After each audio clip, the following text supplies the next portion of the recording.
सांवला दिख रहा है, नौकर बनाओ, ऑटो वाला बना दो, चोर बना दो, पॉकेट मार, छुरा मार रहा है, इसी तरह काम मिलते हैं। कैसा लगता था? अच्छा लगता था। मुझे अभिनय करना है, कैरेक्टर मेरे लिए मैटर नहीं करता था, अब करता है। अब लगता है कि नहीं स्टार नहीं हुआ हूँ। कभी डिप्रेशन हुआ लाइफ में? मैं होना तो चाहता हूँ, डिप्रेस्ड होना चाहता हूँ। पटना कॉलेज में कैसा माहौल था जब आप पढ़ाई कर रहे थे? बुराई थोड़ी करूँगा मैं। बैक बेंचर्स का अपना मजा होता है भाई, वो उनको पता है हम सब एक ही नाव में सवार है, डूबेंगे तो तीनों डूबेंगे, चारों डूबेंगे। हाँ, और हम लोग क्या था, जैसे कोई टीचर पूछा ना, हम आसपास के लोग कहीं ना कहीं पगला है। एक आशिक को क्या फर्क पड़ता है लोग क्या सोचते हैं, वो तो अपनी महबूबा से मतलब है, महबूबा क्या सोचती है इससे मतलब है। क्या बात। कभी एनएसडी का प्लान क्यों नहीं आया फिर? मैं बिल्कुल बिलीव नहीं करता। मुझे ऐसा लगता है कि अभिनय दुनिया का कोई भी स्कूल सिखा नहीं सकता। आप वो यकीन करते हैं कि मंगलवार को नहीं पीनी, थर्सडे को नहीं पीनी, शनिवार को टच नहीं करनी? शराब की दुकान में कभी देखे हैं कि उसका वास्तु देख के दुकान खोला जाता है? जब भी अगर मैं कभी बियर भी ले रहा होता हूँ ना, तो मुझे बुरा लगता है कि कल तुम्हें सुबह सुबह सूर्य नमस्कार करोगे या तुम वॉक करोगे, किस मुंह से करोगे। लेकिन कई बार दोस्त यार अच्छे हों तो बहक जाता हूँ। खबर गाँव को देखने वाला भी सबसे ज़्यादा बिहार से है। ये सब चीज़ बहुत मोटिवेट करता है कि मैं एक ऐसी धरती से हूँ जहाँ पर मांझी हैं, जहाँ पे बुद्ध की धरती है, जहाँ गुरु गोविंद सिंह जी की धरती है, जहाँ चाणक्य और चंद्रगुप्त की धरती है। हमको भाई चंदन भाई ने पहले ही बोल दिया था कि मेरे से बहुत ज़्यादा समझदार सवाल नहीं करने हैं। हाँ, मैं शकल से नहीं लगता हूँ समझदार। पैकअप। तो हमारे साथ है भाई बिहार का एक लड़का, छोटा सा गांव महनार, वहाँ पैदा हुआ, आसपास पढ़ाई की, जो शुरुआती पढ़ाई होती है, उसके बाद पटना कॉलेज आए, बिहार के पटना शहर में, है ना जी। हाँ, तो पटना में इन्होंने किया मास कम्युनिकेशन करने के बाद भाई साहब पहुँचे दिल्ली में इन्होंने रेडियो जर्नलिज्म में फिर पढ़ाई की। और मज़े की बात यह है कि इतनी तरक्की की, उसके बाद इतनी तरक्की की कि एक गांव पड़ता है फुलेरा, उसमें बने ये जाकर सहायक सचिव। अब ज़्यादा बताने की ज़रूरत नहीं है, मोन्टाज आपने देख ही लिया होगा। तो चंदन रॉय जी का स्वागत करते हैं। कैसे हैं चंदन जी? बहुत बढ़िया है। आप अभी शुरू होने से पहले गाना वाना गुनगुना रहे थे, तो क्या गाते वाते भी हैं क्या? नहीं, जब मैं नर्वस होता हूँ तो गाता हूँ। तो अभी नर्वस थे आप? हाँ, अब इतना बढ़िया ऑफिस, इतने सारे सेटअप, इतने सारे आपके असिस्टेंट वगैरह हैं, तो थोड़ा सा लगता है। लेकिन आप इतने बढ़िया बड़े बड़े कैमरास के आगे, बड़े बड़े नीना गुप्ता जैसे स्टार्स, है ना, रघुवीर यादव जी जैसे स्टार्स के सामने काम करके आए, और फिर भी ऐसी रहती है। हाँ, मुझे लगता है मैं जब भी मैं जाता हूँ ना, तो थोड़ा सा एक धुक होते रहता है मुझे। अच्छा। मतलब 1-2 दिन रहता है, उसके बाद फिर नॉर्मल हो जाता हूँ। मेरे को लगता है ये ना, हमारे जितने भी हम लोग छोटे शहर से आने वाली लड़कियाँ, उनमें ये नॉर्मल एक टेंडेंसी है। हम लोग जल्दी नर्वस तो होते हैं हल्का सा, है ना, लेकिन संभाल भी लेते हैं। संभाल लेते हैं। क्या टेक्निक होती है? मेरी तो अलग तरीके की, आपकी क्या टेक्निक है नर्वसनेस संभालने की? 2-3 अश्लील बातें तो बता नहीं पाऊंगा, लेकिन हाँ, मुझे लगता है कि जब मुझे लगता है कि यार थोड़ा मामला गड़बड़ हो रहा है अपना, तो मतलब सुनना तुमसे बेहतर कोई नहीं है, ठीक है, यू आर द बेस्ट। बढ़िया। अब फिर 50 चीज़ें सामने वाले के अंदर मुझे कमियां दिखने लगती हैं, यार इसको तो ये भी नहीं आता, ये भी नहीं, फिर लगता है मैं ही बेहतर। बढ़िया। तो ये मतलब अपनी टेक्निक है। हाँ। कोई ऐसे मतलब एक होता है ना स्पिरिचुअल स्पीकर टाइप, लोग इनको बड़ा सुनते हैं, है ना? मैं नहीं सुनता। आप नहीं सुनते? कोई ऐसे, जैसे मैं अभी सुन रहा था, किसी का नाम मत लीजिए। हाँ। नहीं, मैं पॉडकास्ट सुन रहा था, जैसे किसी ने ये बोला कि वो ओशो को बहुत सुनते थे और बहुत बड़े गीतकार हैं, है ना? तो ऐसे मतलब एक वो रहता है कि यार ये आदमी बड़ी सेंसिबल बात कर रहा है यूट्यूब। नहीं यार, I am so sorry, but मुझे ना ये मोटिवेशनल स्पीकर फूटी आँख भी नहीं सुहाते हैं। अच्छा। मतलब क्या बकवास कर रहा है यार, तुम्हारे मोटिवेट होने से मैं मोटिवेट नहीं होऊंगा जब तक मैं खुद को मोटिवेट नहीं करूंगा। ये आप सिर्फ दिन रात सुनते रहो उनका मोटिवेशन, कोई फ़र्क नहीं पड़ता। जिस दिन आप खुद से ब्लैंकेट को लात मार के ना उठो, 90 से गाने सुनते हुए ना उठो, और खुद अपने पास दिमाग है, सब कुछ है, आपको बाहर से लेने की ज़रूरत नहीं है। और कोई वो पैसे बना लेंगे, आप बेवकूफ़ बन जाएंगे, यही होगा। मोटिवेशन अंदर से आता है। कभी डिप्रेशन हुआ लाइफ में कि मोटिवेशन निकल ही नहीं रही, मैं निकालने की कोशिश कर रहा हूँ, निकल नहीं रही? मैं होना तो चाहता हूँ, डिप्रेस्ड होना चाहता हूँ कि कुछ ऐसा हो कि सर मैं डिप्रेस्ड हो जाऊँ, लेकिन मेरे बहुत कमीने दोस्त लोग हैं वो मुझे डिप्रेस्ड होने नहीं देते हैं। एक तो मेरे ख्याल से कैमरा के पीछे ही बैठे हैं अभी। हाँ ये अलग बात है। तो मेरे अच्छे अच्छे मतलब इससे ऐसे ऐसे लोग हैं कि कभी मेरे को ना डिप्रेस्ड नहीं होने देते हैं, और मुझे लगता है मैं हो भी नहीं पाऊँगा। इतने सारे रंग हैं मेरे अंदर कि ये मुझे कभी परेशान तो होता हूँ, लेकिन डिप्रेस्ड ये लफ्ज़ मुझे पसंद नहीं है और ना मैं होना चाहता हूँ। जैसे कॉलेज के टाइम से ही जब मैं दिल्ली आया तब डिप्रेशन लफ्ज़ और इरिटेट डिप्रेशन ये लफ्ज़ ही मेरे को परेशान करता है। मुझे लगता है कि हमारे जीवन में ये होना ही नहीं चाहिए लफ्ज़। उसके पीछे एक कारण भी लगता है मेरे को, पता क्या लगता है, जैसे हम लोग हैं छोटे शहर के। अपने टैटू पर क्या लिखा हुआ है ये अच्छा ये यार अब मैं दिखा देता हूँ, हे वासुदेव। वाह सही है ना? हाँ वही वाले हैं। वाह। ये पता क्या कहानी है इसकी? क्या? इसकी कहानी ये है कि मैं किसी वक्त ना पंजाब में रहता होता था, है ना, तो मैं थोड़ा सा ऐसे वो था, डिप्रेशन वर्ड है ना, थोड़ा अपना लो टाइप चल रहा होता है लाइफ का। तो वो महाभारत याद है, उसमें जब भीष्म पिता शरशैया पे लेटे होते हैं ना, और प्राण नहीं छूटे हैं अभी, क्योंकि उनको वरदान मिला हुआ है कि प्राण जाएंगे मेरी मर्जी से, तो वो वेट कर रहे होते हैं उत्तरायण का, है ना। तो 13 जनवरी वो 14 जनवरी की जो उत्तरायण आती है, तो वो कहा जाता है कि देवता अब जागते हैं। तो महाभारत की बात कर रहा हूँ। तो वो उत्तरायण का इंतज़ार कर रहे होते हैं कि मैं उस दिन जाके अपना शरीर छोड़ूंगा, लेकिन दर्द बहुत था। तो वो जो सीरियल बनाया है ना रामानंद सागर ने, क्या शानदार सीरियल है ना, तो उसमें वो हर वक्त जब भी कोई बात हो रही होती है तो वो बोल रहा होता है हे वासुदेव, मतलब दर्द में पड़ा हुआ आदमी भगवान को पुकार रहा है, हे वासुदेव। बट तो ये वहाँ से वो मोटिवेशन, ये बहुत अच्छा है ना, बहुत अच्छा है। Yes sorry. हाँ तो चलो हम लोग मुद्दे से भटक गए। तो जैसे हम लोग छोटे शहर के हैं ना, हमारी मम्मियाँ, मेरे को नहीं पता आपके पेरेंट्स कितना पढ़े होंगे, हमारी मम्मियाँ बहुत ज़्यादा पढ़ी, तो उनको छोटे शहरों में डिप्रेशन कुछ नहीं पता होता। उनको एक ही शब्द पता है, डिस्प्रिन, सर दर्द हो रहा है गोली खा लो। ठीक है ना। तो ये कारण भी रहा कहीं ना कहीं हम लोग डिप्रेशन के पास नहीं रहे, है ना, और हम लोगों के लिए खेलने के लिए मैदान बड़े थे। डिप्रेशन गांव में क्या है डिप्रेशन, मतलब हो सकता है ये बहुत लोगों को अजीब सा लगे, लेकिन हम लोगों के समझ में नहीं आता डिप्रेशन में। नहीं आता ना, आता ही नहीं है। मतलब अगर कोई सच में अगर कोई डिप्रेशन में है, सब लोग थोड़ा सा अगर दिमाग ख़राब है, ये थोड़ा सा ये परेशान है। डिप्रेशन क्या है नहीं है नहीं पता चलता। कैसी टेंशन रहती थी, नंबर आते हैं नहीं आते हैं। अब पिताजी तो पुलिस में थे, है ना, तो डर तो लगता होगा कि यार खतरनाक आदमी है, कहीं डांटेंगे, पढ़ाई क्यों नहीं कर रहे हो, सरकारी नौकरी तो बिहार में एक सपना होता है। आपके घर में क्या माहौल था शुरू में पढ़ाई लिखाई को लेकर? कुछ नहीं, मतलब मेरी माँ चाहती थी कि तू पढ़ लिख अच्छा कुछ कर, बट क्या कर रहा है इस सब चीज़ से मतलब नहीं था। बस तू जा, ट्यूशन जा, स्कूल जा, बट मैं कहाँ जा रहा हूँ, कौन सा ट्यूशन ले रहा हूँ, उनको पता नहीं होता था। और मेरे घर में ऐसा नहीं था कि तू इतना परसेंटेज मार्क्स ला, नहीं था। बस उनको ये था कि पढ़ लिख ले, पास हो गया, अपने पैरों पे खड़ा हो जाना। मुझे लगता है कि ये बड़ी खूबसूरत चीज़ है। अगर मुझे ना वो लोग बहुत मार पीट के रखते कि तेरे को इतना परसेंट चाहिए, तो चलो किताबी ज्ञान हो जाता, लेकिन मुझे थोड़ा सा एक सामाजिक चीज़ें होती हैं, सामाजिक ज्ञान। ये नहीं कहता कि मैं बहुत सामाजिक ज्ञानी हूँ, बट वो आपको ना ज़िंदगी सिखा देता है ना। तो मुझे लगता है कि मैं किताब के इतर जो ज़माना था, खेलना कूदना, ड्रामा, सर्कस, नौटंकी, दोस्त यार बैठे, मतलब इन सभी चीज़ों में ज़्यादा मेरा मन लगता था। तो क्या माहौल था, मतलब आपका इंटरेस्ट किस तरीके से सिनेमा की तरफ गया? शुरू से पढ़ाई में कैसे नंबर आते थे? बहुत बेकार आते थे मेरे। हाँ, पास हो जाते थे? जी, वो भी प्रैक्टिकल में कुछ नंबर थे उस समय, 30 मार्क्स आते जाते थे और 33 पे पास था। 3 नंबर मुझे लाने होते। +1 में क्या रखा था सब्जेक्ट? बायो रखा था, क्योंकि बायो में भी प्रैक्टिकल के मार्क्स आते, मैथ में नहीं थे। मतलब फिजिक्स में भी, केमिस्ट्री में भी और बायो में भी ऑप्शन बायो और मैथ का होता था। मैथ में पूरे नंबर लाने पड़े, मतलब 33 में 33 पास होने के लिए। ठीक। लेकिन अगर बायो लेते हो तो 30 मार्क्स तो ऑलरेडी मिल ही तो चलो उसमें 27-28 तो आ ही जाएंगे आपके। बढ़िया है ना। तो उसमें टीचर्स को खुश रखना पड़ता होगा, लेकिन हाँ वो सबसे टफ थोड़ा सा होता था वो। अच्छा होता था है? थोड़ा सा दे तो फिर दिया। ये मज़ा कैसे आना शुरू हुआ कि मेरे को एक्टिंग करनी है? कहाँ से ये चीज़ें अंदर आई?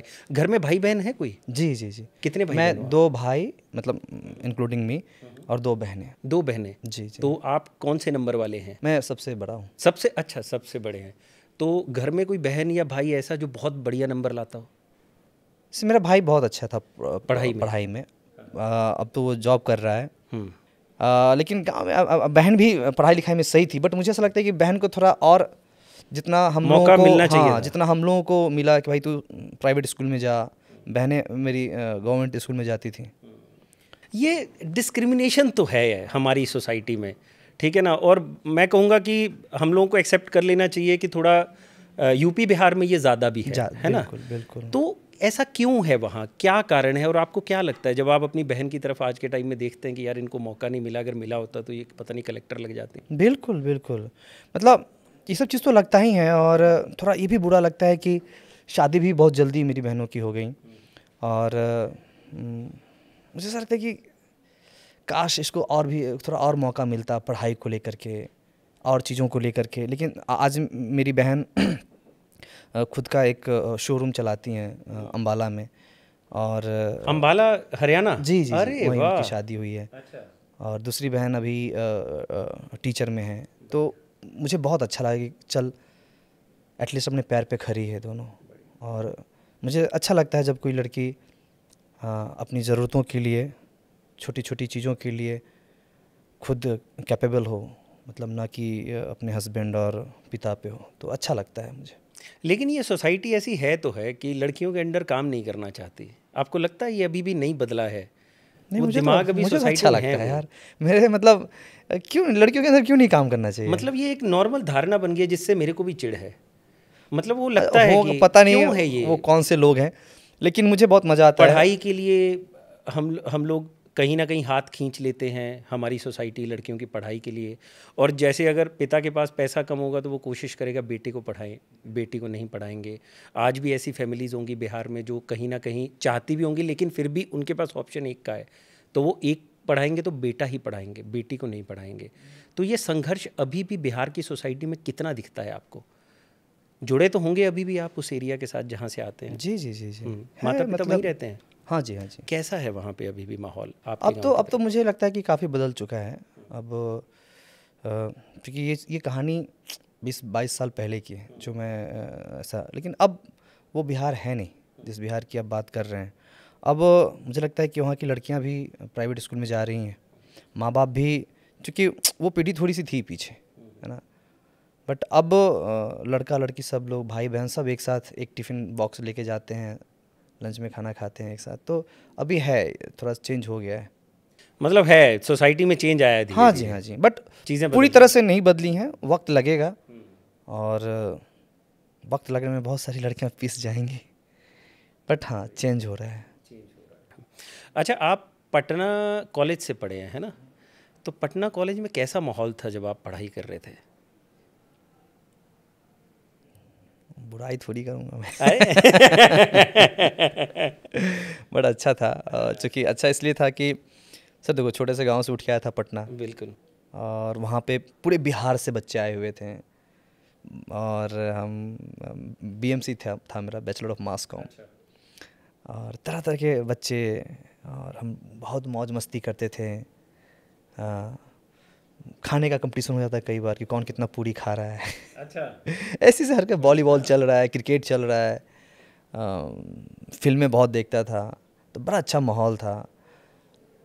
चूँकि जवान थे, थोड़ा लड़ाई झगड़ा भी हो जाता था। जवान थे इसका ये मतलब है कि हम लुच्चे लफंगे थे, बट हम, हाँ जी, बट हम कई बार मारपीट हो जाता था। पटना कॉलेज में ये सब चीज़ें होती थी।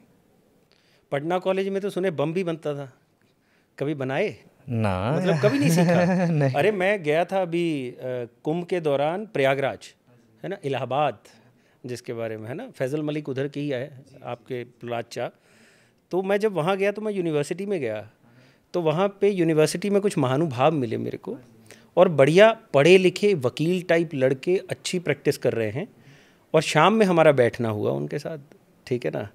तो उस लड़के ने मेरे को ये बताया कि यार देखो, जीवन में कुछ भी करो, अगर आप इलाहाबाद यूनिवर्सिटी में पढ़ रहे हैं और आपको बम बनाना नहीं आता तो आपने कुछ नहीं सीखा।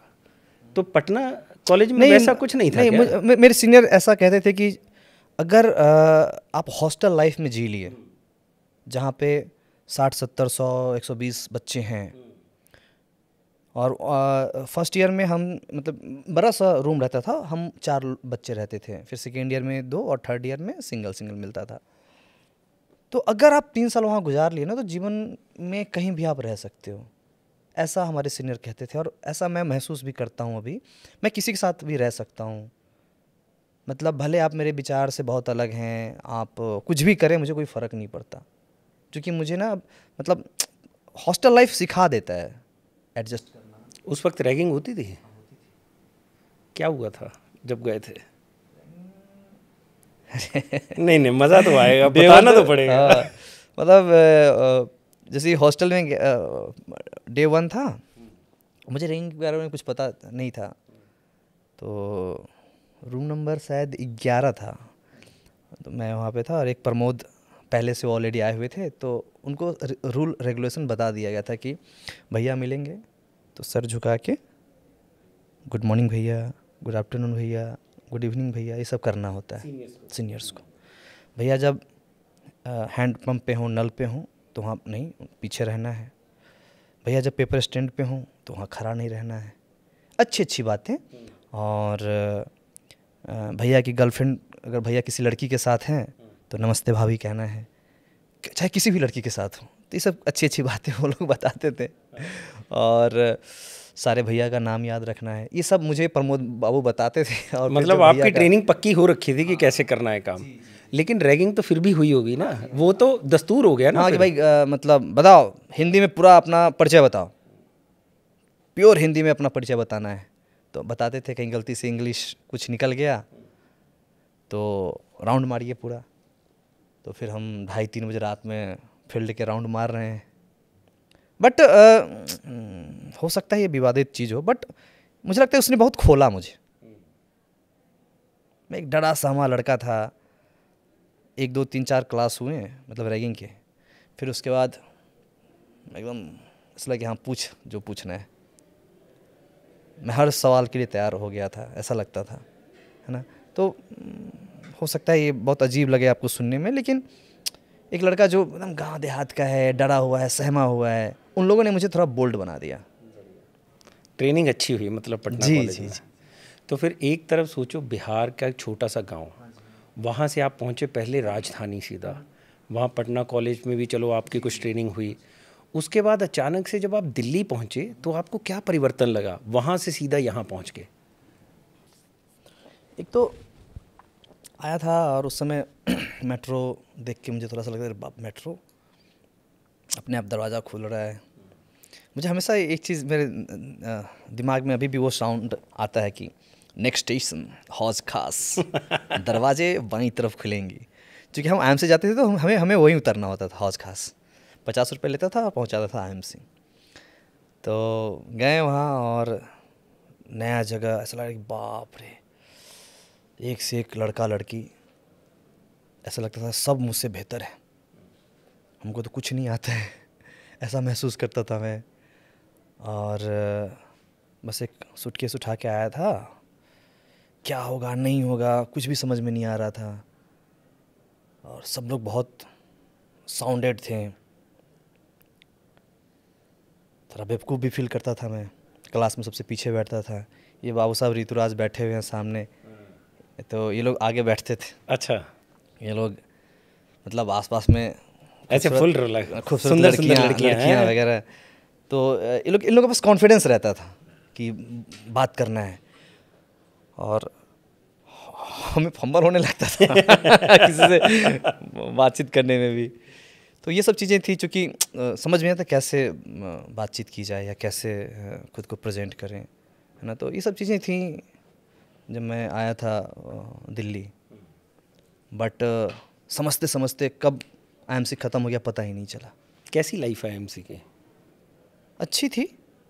2-3 मेरे ही जैसे बदतमीज़ दोस्त मुझे मिले थे, वो पीछे बैठे रहते थे, हम पीछे ही बैठे ताकि कोई टीचर खड़ा ना कर दे, ए पूछो बताओ खड़ा। तो इस ये बात बैक बेंचर्स का क्या प्यार होता है आपस में? यार वो डरपोक होते हैं, कोई सवाल ना पूछ दे इसीलिए। नहीं मतलब जैसे मैं देखता हूँ ना, जो फ्रंट बेंचर्स होते हैं ना, वो होते हैं मतलबी यार, सब पढ़े लिखे बढ़िया, और सब में चल रहा होता है कंपटीशन। बैक बेंचर्स का अपना मजा होता है भाई, वो उनको पता है हम सब एक ही नाव में सवार है, डूबेंगे तो तीनों डूबेंगे, चारों डूबेंगे। हाँ, और हम लोग क्या था कि जैसे कोई टीचर पूछा ना, हम तुरंत ऐसा मतलब ए खड़ा भाई, तेरे को बोलना है, मेरे को नहीं बोल, तेरे को। जब तक नीला शर्ट पीला शर्ट, ओए खड़ा हो जा, तब तक हम लोग खड़े नहीं होते थे। हमें यार, हमें डर लगता था, मतलब डर क्या लगता था, हमें आता ही नहीं था। और एक तो इंग्लिश में कुछ पूछ दे, 7 सिस्टर्स के बारे में बता, अरे भाई हम लोग मेरी तो हम लोग हाँ, हम लोग यार क्या बोलते हैं, पूर्वोत्तर है ना, पूर्वोत्तर स्टेट्स के बारे में, आई 7 सिस्टर, पहली बार 7 सिस्टर, दुर्गा जी के 7 बहन होते हैं भाई। तो इस सब तरह, बट जो इंग्लिश में बोल रहे थे वो भी अच्छा नहीं बोल रहे थे। मुझे लगता है इससे ज़्यादा तो मैं 7 सिस्टर के बारे में मैं जानता हूँ, लेकिन मुझे नहीं पता था कि 7 सिस्टर क्या होता है।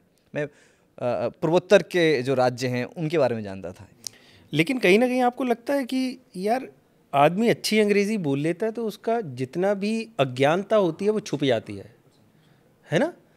और अगर अंग्रेज़ी नहीं आती, आदमी अगर हिंदी में है, ये सोसाइटी ऐसी है कि वो जितना मर्जी समझदार हो, आदमी कहते हैं अरे इसको तो बोलना भी नहीं आता कैसे। कभी फेस किया ये? सच बताइए। हाँ, कभी फेस ऐसा तो, जी, जी, जी, डिस्क्रिमिनेशन हाँ, सिर्फ एक भाषा के चक्कर में? हाँ, कई बार हुआ है, लेकिन मैं ना इसको इग्नोर कर देता हूँ, क्योंकि उन गली में जाना ही नहीं जिससे आपको डिमोटिवेशन मिले, लोड बढ़े। भैया अपने ही जोन में, अपने ही मूड में, अपने ही दुनिया में खुश रहिए। क्या फ़र्क पड़ता है आप क्या सोचते हो? हम हैं अपने आप हर परिस्थिति के बाप हैं।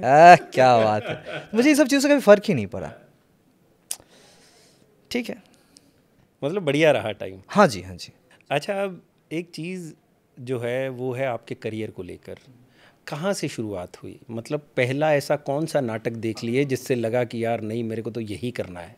नाटक देख के नहीं लगा था, फिल्में देख करके लगा। हाँ, क्योंकि हमारे यहाँ वही मतलब बहुत पुरानी फिल्में लगती थीं, ज़्यादातर अमिताभ बच्चन की, सॉरी मिथुन चक्रवर्ती की फिल्में लगती थीं। उस समय सुनील शेट्टी की फिल्में लगती थीं, अजय देवगन के। बाल कटवाए थे वैसे? मेरे घर में सब आर्मी बैकग्राउंड से थे, तो हमेशा मुझे वो कटोरा कट बाल कटवा देते थे। ठीक है। हाँ, तो बाल हमारे, मुझे लगता था कि अच्छा बचपन में था कि आर्मी में जाना है, फिर मुझे लगता नहीं यार, आर्मी वाले के बाल नहीं होते, बस छोटे छोटे होते हैं, और मुझे थोड़े से बाल बड़े हों तो अच्छा लगता है। नहीं, अच्छी बात है, बिल्कुल। तो उधर ही अपना सिनेमा देखता था, और मुझे लग गया कि गुरु यही सही है, अपन एक्टिंग करते हैं, मतलब उसमें रुचि आने लगी। और मेरे यहाँ प्ले भी होता था इसमें छठ पूजा के अवसर पे, तो उसमें गांव वाले लोग खुद से चंदा इकट्ठा करके नाटक खेलते थे ना, नाटक खेला जाता था। तो उसमें चाइल्ड आर्टिस्ट के रूप में मुझे काम मिलता था और हम करते थे, पर आदत लग गई थी मुझे। मतलब वो मज़ा आने लग गया कि एक्टिंग करनी है। हाँ, बहुत अच्छा लगता था ना, जैसे अभी सामने लाइट है, मेकअप है, स्क्रिप्ट है, ऑडियंस है, तो उस जोन में रहना, उस कैरेक्टर में रहना। जैसे मुझे याद है कि मैं जब एक बार कालिदास में प्ले कर रहा था, और जब नाटक समाप्त हुआ और मैं वापस अपने हॉस्टल पहुंचा, उस समय मैं पटना कॉलेज में था, तो ऐसा लग रहा था कि कुछ छूट गया। हमेशा मेरे साथ होता है कि अगर मैं कोई प्ले या कोई कैरेक्टर फिल्म में जब रैप अप होता है और उस कैरेक्टर से मुझे तो थोड़ी सी तकलीफ़ होती है, एक माया मोह जुड़ जाता है उस कैरेक्टर से कि अरे यार, अच्छा थिएटर में होता था कल, मतलब मुझे अगर हर शाम 5 बजे रिहर्सल के लिए जाना है तो कल से क्या करेंगे। और सिनेमा में ये होता है कि ये जो कैरेक्टर आप 1-1.5 महीने से कर रहे हो, या 10 दिन 15 दिन आपने जिया है इस कैरेक्टर को, तो थोड़ी तकलीफ़ होती है। शायद उस सेट से, वहाँ के लोगों से, कैरेक्टर से एक मोह तो हो ही जाता है, मुझे भी होता है। और 1-2 दिन मुझे वापस मुंबई जाकर के ना थोड़ा सा वक्त लग जाता है वापस आने में। जी सॉरी, आपका सवाल कुछ और था। नहीं, सवाल आप बोलिए, हम आपको सुनने के लिए बैठे हैं, आप जिधर भी बह जाइए, कोई दिक्कत नहीं है। मैं थोड़ा बहकूंगा, आप मुझे नहीं, कोई दिक्कत लेना। नहीं, बिल्कुल। तो जब मैं वो प्ले किया था ना, आई थिंक उस प्ले का नाम था सुसाइड, जो विदर्भ के किसानों के ऊपर था। और जब वो सब ख़त्म हुआ और वापस हॉस्टल गया, तो मुझे लग गया था कि पता नहीं कुछ छूट रहा है, अब क्या छूट रहा है, क्यों इतना मोहब्बत है इन सभी चीज़ों से। प्रेम तो है, हो गया था मुझे अभिनय से बचपन से ही। हाँ, मुझे लगता है कि मैं इसी तरह का लड़का हूँ, यही अपना पूरा जीवन नाटक नौटंकी, नाच गाना ड्रामा, यही मेरी ज़िंदगी है। मैं भाड़ हूँ, अभी तो यही महसूस करता हूँ कि भाड़ आदमी है, नाचेंगे गाएंगे, आप लोग थके हारे घर जाएंगे, मेरे मेरे काम देखेंगे, आपको 2 पल हंसा दूँ, मुस्कुरा दूँ, इंटरटेन कर दूँ, यही अपनी ज़िंदगी है जी। ओह, इमोशनल हो रहे हैं आप? हाँ नहीं नहीं, मैं आप यार सीरियस कर दे रहे हैं, बढ़िया एकदम so अच्छी sorry. जानकारी चली हुई थी यार, कोई बात नहीं, बट ठीक है। बेस्ट एक्टर कौन सा लगता है, अपना फेवरेट, कि यार ये एक्टर है जिसको मेरे को लगता है कि इसके जैसा बनना है? मतलब फेवरेट है, लेकिन यार मुझे ना किसी की तरह बनना नहीं है। नहीं मतलब कि होता है ना कि यार ये आदमी हाँ। है जिसको आदमी एस्पायर करता है। हाँ, जैसे मुझे ना, मैंने कई बार बोला है, मुझे बलराज साहनी बहुत पसंद है। अरे कहाँ पहुँच गए। वो लगता है, वो लगते ही नहीं कि आप ना कोई भी उनकी फिल्म उठा के देखो, लगेगा ही नहीं कि ये बंदा एक्ट कर रहा है, लगता जी रहा है। जरा आप ना एक, मुझे ना एक अभी एक, अगर आपने देखी है, आपने देखी ही होगी, बताइए बताइए। 2 बीघा ज़मीन। अरे और 2 बीघा ज़मीन में एक सीन है कि बलराज साहनी साहब ना ऐसे, चूँकि उनको ना पैसे चाहिए, और वो नहीं तो खेत उनका कुर्की हो जाएगा, खेत बोली लगेगी, तो वो ना उनको जाना है कलकत्ता। तो उस गांव से वो गुजर रहे होते हैं, और एक बंदा चारपाई पे बैठा रहता है, और ए शंभू इधर आ, और जिस तरह से वो वॉक करते हैं, फिर वो वापस आते हैं, और जिस तरह से वो पूरा डायलॉग लेते हैं, अब फिर से देखना उस सीन को, लगा कि बाप रे, इतना रियल कोई कैसे हो सकता है। बलराज साहनी साहब को मैं बार बार हर बार देखना चाहता हूँ। बलराज साहनी हो गए, गुरुदत्त हो गए, कि ऐसे कैसे एक्टर्स थे, ठहराव होता था एक ना। यस, मुझे ना वो भागम भाग नहीं। जी, मुझे इस तरह का अभिनय बहुत पसंद है, जिसमें लगे ना कि ये बंदा एक्ट कर रहा है, लगे कि जी रहा है, ये यही है, एकदम नेचुरल, एकदम स्मूथ, कहीं झटका ना लगे। जैसे अच्छा कार चलाने वाला भी होता है, जब गियर बदले, ब्रेक ले, क्लच ले, कहीं कुछ पता ना चले। मुझे लगता है अभिनेता भी ना, जिस तरह का सीन हो, जिस तरह का रंग हो, रस हो, स्मूथली जाए, कहीं कोई झटका, कहीं कोई टेंशन ना हो। लेकिन कितनी तैयारी होती होगी उसके पीछे, एक कैरेक्टर में ढालना खुद को। यही तो रस है, यही तो मज़ा है, जब आप किसी कैरेक्टर में रहो, उसके उतार चढ़ाव को महसूस करो, और महसूस एक एक पूरे शरीर से महसूस करो, रोए रोए से आवाज़ हाँ, उठे कि तुम वही हो। हाँ, आपको ना, जैसे कई बार होता है एक्ट में कि जब कोई इस तरह के मार्मिक सीन है, तो आपके ना 2-3 दिन, मान लो कुछ उस तरह का सीन चल रहा है, आप होटल जा रहे हो, फिर भी तकलीफ़ में हो, फिर आप लगता है मैं क्यों तकलीफ़ में हूँ, क्यों मेरे आईब्रो तने हुए हैं, क्यों मुझे अजीब सा फील हो रहा है, सब तो ठीक है, बट क्यों अजीब सी बेचैनी हो रही है, क्योंकि आप पूरे दिन उसी प्रैक्टिस में, उसी जोन में रहते हो। और मेरे साथ तो ऐसा होता है, आपको या बहुत सारे लोगों को सुन के बड़ा अजीब सा लगेगा कि क्या अपने आप को ये समझता है, बट जैसे ही मेरी आंखें खुलती हैं और मुझे पता होता है कि आज मेरे ये 1, 2, 3 सीन है, क्योंकि मुझे सोने से पहले कल के साइट्स आ जाते हैं, और मुझे वो पढ़ना होता है कि मैं पढ़ लूँ। डायलॉग याद करेंगे, सब चीज़ें। नहीं, याद तो मैं नहीं करता डायलॉग, मुझे वो याद करना सही नहीं लगता, वो अलग ही कॉन्सेप्ट है। ओके। हाँ, उस पर बाद में बात कर लेंगे। तो कल का जो है ये 4 है या 3 है, पढ़ लिया, अच्छा इसमें ये ठीक है, कॉन्सेप्ट क्लियर है, हाँ सब कुछ समझ में आ रहा है, ठीक है, आराम से सो गया। और जैसे ही मेरी आंखें खुलती हैं, अच्छा ये 3 सीन है, ओके, अच्छा इसमें ये चाहिए थोड़ा, इसमें ये चाहिए, ये चाहिए, और आप बिलीव करें कि उसी मूड में हम ब्रश कर रहे हैं, नहा रहे हैं, कैब में बैठ रहे हैं, जा रहे हैं सेट पे, और वही चलते रहता है पूरे दिन।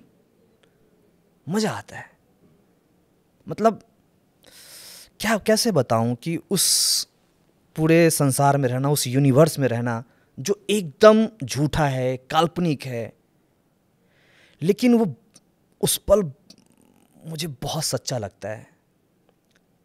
मतलब जब अभी अभी मान लो आप मेरे कोई एक्टर हो, मैं कोई सीन कर रहा हूँ, ये सब झूठ है, बावजूद ये मुझे बहुत रियल लगता है। जब मैं आपसे बात करता हूँ, कम से कम ये मोमेंट तो बहुत रियल है ना। चाहे वो मान लो आप मेरी प्रेमिका हैं और आपके हाथ में हाथ रख के मैं कुछ आपसे वादे कर रहा हूँ, एटलीस्ट ये मोमेंट तो बहुत रियल है। वो एनर्जी, वो एहसास बहुत रियल है, ये जानते हुए कि सब कुछ झूठ है ना। तो ये पूरे यूनिवर्स में रहना, इस हालात में, आई डोंट नो परफेक्ट लफ्ज़ क्या होगा, बट मज़ा आता है। मतलब वो आदमी जीता है ना उन पलों को, तभी तो वो बढ़िया निकलता है ना, एकदम कन्विंस। बहुत आनंद आता है सुबह से शाम तक, अलग ही जोन में रहना, अलग ही मूड में रहना, मतलब आप उसको जीते हो। आसपास के लोग कैसे फिर रिएक्ट करते होंगे इन सब चीज़ों को देख के? मतलब जब आप कॉलेज में होंगे, आप हर टाइम जोन में हैं, आप किसी नाटक में हैं, विदर्भ के किसानों की आत्महत्या पे कुछ करके आ रहे हैं, ये तो आशिक होते हैं ना बाबा। तो फिर उसके बाद लेकिन आसपास के लोग कहीं ना कहीं पगला है। एक आशिक को क्या फ़र्क पड़ता है लोग क्या सोचते हैं, उनको तो अपनी महबूबा से मतलब है, महबूबा क्या सोचती है इससे मतलब है। मुझे मतलब है कि मेरे सीन क्या है, मेरे काम, मैं कैसे इसको खूबसूरत बनाऊं, मैं किस तरह से इसको और बेहतर करूं, मेरे आसपास वाले क्या सोच रहे हैं, प्लीज़ मुझे नहीं सोचना, मैं भी उनका काम खुद करूं। वो अंग्रेजी वाला बगर ऑफ। आप अपना काम करो, आप मेरे बारे में सोचो, बढ़िया, मुझे खुद के बारे में सोचने दो, मुझे अपने ही काम करने दो।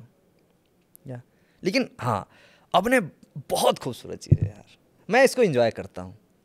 और मुझे बहुत बुरा लगता है जब अगर मतलब बीच में कभी कई बार गैप आता है 1-2 महीने का, तो लगता है ओह हेलो, कैमरा चाहिए मेरे को, स्क्रिप्ट चाहिए भाई। मतलब मुझे ऐसा लगा कि आई लव कैमरा, मेरे सामने कैमरा लगा हुआ है, हेयर है, मेकअप है, लाइट है, ऑडियंस है, और मुझे कुछ नहीं चाहिए यार। कैमरा तो सहारा टीवी में भी था, फिर वहाँ से कैसे पहुँचे उधर? सहारा टीवी में मैंने कभी काम नहीं किया। नहीं किया? हमने तो देखा उसमें, तो कई लोगों ने बताया कि आप सहारा टीवी में भी रह चुके हैं। नहीं किया? जर्नलिज्म में कभी कोई काम नहीं किया? नहीं, मैं सिर्फ दैनिक जागरण में था। दैनिक जागरण में रहे? अच्छा ठीक है, तो अपन कान खींचेंगे अपने रिसर्चर के। अच्छा, दैनिक जागरण में क्या करते थे आप? मतलब एकदम से पढ़ाई ख़त्म हुई, अभिनय का शौक़ है, पहुंच गए नौकरी करने आप जर्नलिज्म में, है ना, फिर दैनिक जागरण में काम कर रहे हैं, वहाँ से फिर कैसे ये पूरा टर्न हुआ टेबल? सर देखो, मैंने कौन सा साल था? 15 में मुझे जॉब मिली थी। अच्छा, 2015 में? जी जी, ठीक है। और जैसा मैंने कहा कि सर मुझे ना मतलब मुंबई जाना था, तो मेरे घर वाले पैसे मैं कैसे मांगता कि मुझे जाना है अभिनय करने के लिए। बहुत अजीब सा टाइप रीज़न नहीं लग रहा कि एक्टिंग करना तो जाना भाई, पैसा क्या मांग रहा है? ये तो हमने नहीं बोला तुम्हें करो। तो ठीक है बाबा, ये तेरा है, तू अपना समझ। और इसलिए मुझे जॉब करना था, इसलिए मुझे आईएमसी भी जाना था। मुझे पत्रकार बनने के लिए आईएमसी नहीं जाना था, मुझे बस जॉब लेने के लिए, ताकि मैं पैसे कमाऊँ और मुंबई जाऊँ। अच्छा, तो कभी एनएसडी का प्लान क्यों नहीं आया फिर? बाप रे, ये बहुत विवादित सवाल है, क्योंकि मैं इसमें बिलीव नहीं करता। हाँ, मैं बिल्कुल बिलीव नहीं करता। मुझे ऐसा लगता है कि अभिनय दुनिया का कोई भी स्कूल सिखा नहीं सकता। सेम पत्रकारिता। या ओह सॉरी, मैं अपने आप को ब्लॉक कर रहा हूँ। तो मुझे क्या यही लगता सच है। यस, ये कई बार मुझे लगता है कि आर्ट ईश्वर का एक, कुदरत का एक खूबसूरत देन है, और वो अपने खूबसूरत बच्चे को देता है कि तू जा वन आर्टिस्ट। कोई मुझे कैसे कंपोजर बना सकता है, कोई मुझे कैसे आर्टिस्ट बना सकता है। और मैं इसमें बहुत स्ट्रांगली बिलीव करता हूँ कि कोई भी आपको एक्टर नहीं बनाएगा, गॉड गिफ्टेड है, या आप मांझते हैं बस। यस, हाँ, ये जो स्कूल है ये आपको रास्ता बताएगा, क्राफ्ट बताएगा, लेकिन इन सभी चीज़ को करके, सीख के, समझ के भी आप एक्टर नहीं बनेंगे। आपको खुद बनना पड़ेगा, खुद से सब कुछ करना पड़ेगा। एक अभिनेता इंसान खुद बनता है, कोई इसको बनाता नहीं है। और ये मुझे बहुत पहले से क्लियर था, इसीलिए मैंने एनएसडी, एफटीआई और भी बाकी जो स्कूल कॉलेज हैं जो अभिनय सिखाते हैं, यहाँ जाने का मेरा कोई इरादा नहीं था। तो मतलब आपने प्लान बी लिया कि पैसा कमाया जाए किसी तरीके से, और अपना जोड़ के निकला जाए। मेरा यार मतलब शुरू से ही कॉन्सेप्ट बहुत क्लियर था, क्या करना है क्या नहीं करना है, और सब कुछ होता चला गया। ईश्वर ने हमेशा मेरा साथ दिया, जो मैं चाहता था वही हुआ। यस। तो कैसे, मतलब यहाँ पे दैनिक जागरण में कितने टाइम काम किया फिर? 2.5 साल किया। 2.5 साल। क्या करते थे वहाँ पे आप? नौजवानों को भटकाता था। अरे कहाँ आ गए? नहीं, अच्छा, बकवास की चीज़ें, ताकि किसी तरह व्यू बढ़ जाए, क्लिक करें और 2-3-4 मिनट तो पढ़ेगा ही, अंत में कुछ नहीं मिलेगा। अरे सॉरी, इससे कोई ब्रांड का किसी का नुकसान तो नहीं होगा? कोई तो बट मैं यही करता था। सब जगह यही हाल है। हैं? मतलब एक क्लिक के लिए मैं उसका 5-10 मिनट बर्बाद कर देता था और अंत में कुछ नहीं मिलता था। बकवास चीज़ें मैं लिखता था। बस एक वो क्लिक बेटी थंबनेल, लाइन ऊपर, टाइटल, मतलब कुछ भी देखते ही आदमी अंदर घुस जाए। मतलब एक आपको सुन के बड़ी हैरानी होगी कि मेरे बॉस थे और उन्होंने बुलाया कि यार चंदन मजा नहीं, ट्रैफिक वगैरह नहीं आ रहा, क्या कर रहे हो यार? उन्होंने खूब डांटा उठा। मैं कहा रुको यार, कुछ ट्रैफिक ला देता हूँ मैं। तो मैं क्या काम किया कि फिल्मी आदमी थे ही, मैंने लिख दिया कि सुहाग रात में दूध क्यों पीते हैं। शादी विवाह का मौसम था। फट गया। अरे ऐसा फटा, मतलब वो शायद क्या जैम होता है क्या, वो साइट ही साइट बैठ गया। हाँ। सुबह चूँकि वो हम ना रात में, मतलब अपन शेड्यूल करके गए थे हम 8 बजे का, 5 बजे हमारा ऑफिस ख़त्म हो गया था, वो 8 बजे का लगा दिया था मैंने। और सुबह आ रहा है कॉल की, हेलो हेलो। अब मुझे लगा कि आज तो मेरी नौकरी गई। मुझे नहीं पता, चूँकि मुझे बहुत सा क्यों आएगा कि भाई तूने ये क्यों किया, कभी ये तो नहीं, तूने बड़ा अच्छा काम किया, ऐसी उम्मीद भी नहीं थी। तो मतलब छोड़ो भाई, क्यों अपना मूड ऑफ करें, फ़ोन अभी जा ही रहे हैं ऑफिस, जो सुनना होगा सुन लेंगे। वही गया ऑफिस में, सब लोग बहुत ही गौर से देख रहे थे। मैंने कहा सब लोग मेरी तरफ क्यों देख रहे हैं भाई, मैंने क्या किया ऐसा? फिर मुझे केबिन में बुलाया गया, आइए, और बोला अच्छा स्टोरी लिखा है। तारीफ? हाँ अच्छा लिखा है। अच्छा। मैंने कहा मैंने अच्छा क्या लिखा है? मेरे मन में चल रहा था यही कि दूध में रोग प्रतिरोधक क्षमता होती है क्योंकि उसमें हल्दी डाल देते हैं, उसमें कैल्शियम होता है, ये वो। ऐसा तो कुछ नहीं है। मतलब कोई साइंटिफिक बात नहीं थी, नहीं बस ये थी। था कि ठीक है जो है वो है, सुनी सुनाई बात है, बस वो टाइटल वैसा था कि वो जी जी जी जी दुनिया बोलेगी यार एक बार पढ़ लेते हैं। हाँ जी, तो यही सब चीज़ें मैं करता था। अच्छा। और मतलब हॉरोस्कोप भी करता था। अरे हॉरोस्कोप में वैसे एक चीज़ मेरे को जाननी है प्लीज़। हॉरोस्कोप में वैसे मैंने कई लोगों से सुना है, क्योंकि मैं भी इस फील्ड का ही आदमी हूँ, ये साला पहले ही 20-30 कॉम्बिनेशन बना के रखते हैं और लगा देते हैं बस। सेम यही है। तो हुआ क्या कि उनका एक रेडियो चैनल था उस समय, तो वो जो आरजे जो बोलते थे ना, मुझे उसको लिखना होता था। तो अपन वो हेडफोन ऐसा लगाया सुबह सुबह और चुपचाप अपने पसंद का गाना बजाया, उनका सुनना ही नहीं है। मेष राशि मेरा है, तो मैं लिख दिया कि आज का दिन आपका शुभ है, प्रेम संबंध मधुर होंगे, शुभ अंक फलाना ढिमकाना। बस मुझे अच्छा ये ऋतुराज है, ये बड़ा कमीना आदमी है। आप आज आपका दिन आपके लिए दुर्घटना से बचें, ये सब कुछ ऐसी बातें। और देखे पीला शर्ट पहना है, अच्छा पीले रंग से दूर रहें और आपके वैवाहिक जीवन में खटास आएगी। कुछ भी मैं लिख देता था। अरे यार लोगों का भरोसा उठ जाएगा। लेकिन सभी लोग ऐसे नहीं होंगे। अरे मैं ही एक ऐसा इंसान था, क्योंकि क्या करूं यार, अगर बॉस मेरे जैसे लोग को अगर हायर करेंगे तो मैं इसी तरह की हरकतें होंगी। तो मैं इस तरह की शरारत कर देता था। तो मतलब जो अखबार में सुबह राशि देख के अपना मूड खराब कर लेते हैं, उनके लिए ये एक भाई रील काट देना। जी मैं कह रहा हूँ अपने कर्म पे भरोसा रखो। ये लाल पीला शुभ अंक शुभ चीज़ें मैं कभी यकीन नहीं। मुझे क्या लगता है कि अच्छा काम के लिए कोई दिन मुहूर्त नहीं चाहिए आपके। अच्छा ये काम शुरू करना है, इंटेंशन साफ है, बढ़िया है, जब दिल करे करो। मतलब आपने वो किया नहीं कभी? शराब की दुकान में कभी देखें कि उसका वास्तु देख के दुकान खोला जाता है? भाई उसको कहीं भी कर दो, जंगल में झाड़ में, चारों तरफ पानी है, बीच में एक शराब का दुकान है, लोग तैर के चले जाएंगे। उसका कोई वास्तु नहीं है, धराधर बिक्री हो रहा है। और सबसे बड़ी बात है उनको बोर्ड में भी कुछ लिखने की जरूरत नहीं है, इंग्लिश इधर बस आदमी को पता है कि मेरे को यहाँ क्या मिल रहा है। कोई शराब कुछ लिखने की जरूरत नहीं है, बस इंग्लिश, देसी। देसी।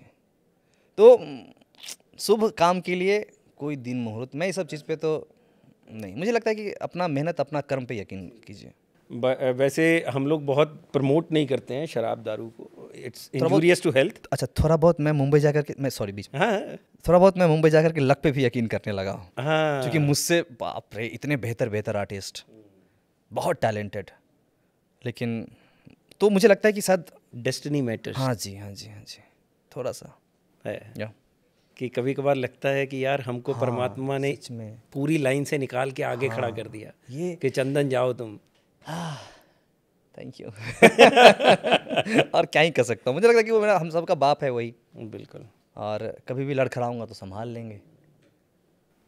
तो आप वो यकीन करते हैं कि मंगलवार को नहीं पीनी, थर्सडे को नहीं एक तो मैं पीनी, पीता नहीं हूँ। शनिवार को टच नहीं करनी, कभी भी नहीं, टच भी नहीं की? नहीं मतलब कभी कभार स्कॉलरशिप मिला था तो पहली खुशी बार खुशी हाँ, और फिर उसके बाद कभी ऐसे मुझे जब भी कर मैं कभी बियर भी ले रहा होता हूँ ना, तो मुझे बुरा लगता है कि ओ कल तुम्हें सुबह सुबह सूर्य नमस्कार करोगे या तुम वॉक करोगे, किस मुंह से करोगे, और तुम्हें फिट भी रहना है, हेल्दी भी रहना है, तुम इसके साथ पीनट भी खा रहे हो, ये भी कर रहे हो, तो थोड़ा सा लगता है मुझे। लेकिन कई बार दोस्त यार अच्छे हों तो बहक जाता हूँ, ठीक बात है, तो बट कोशिश करता हूँ कि उससे बच के रहूँ। मज़ा आता है, मतलब यारों दोस्तों के साथ मज़ा आता है। हाँ बट कुछ अपने time spend मतलब करने हर किसी के साथ नहीं, जो हाँ, मेरे जैसे अब मेरे हैं राइटर्स हैं, अच्छा, डायरेक्टर नाम ले हैं। लीजिए एक दो का कि ये मेरे को बहुत पसंद है, इनके साथ अच्छा रहता है मेरा। नहीं नहीं नहीं नहीं, अच्छा। पूरी दुनिया जानती है उनको।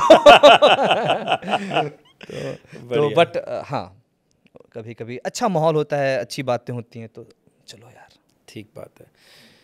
तो फिर जब आप मुंबई गए पहली बार, यहाँ से निकल के, चलो ये ख़त्म हो गया, होरोस्कोप भी लिख लिया, सब कर लिया है ना, झूठ दुनिया भर का लोगों को सुबह ही जला दी उठ के कि यार ये देखो ये मेरे बारे में क्या लिख रहा है राशि में, तो आप पहुँच गए, आप फ्लाइट पकड़ के गए थे? नहीं नहीं, ट्रेन से? गरीब रथ ठीक है। निजामुद्दीन से कितने घंटे लगे थे?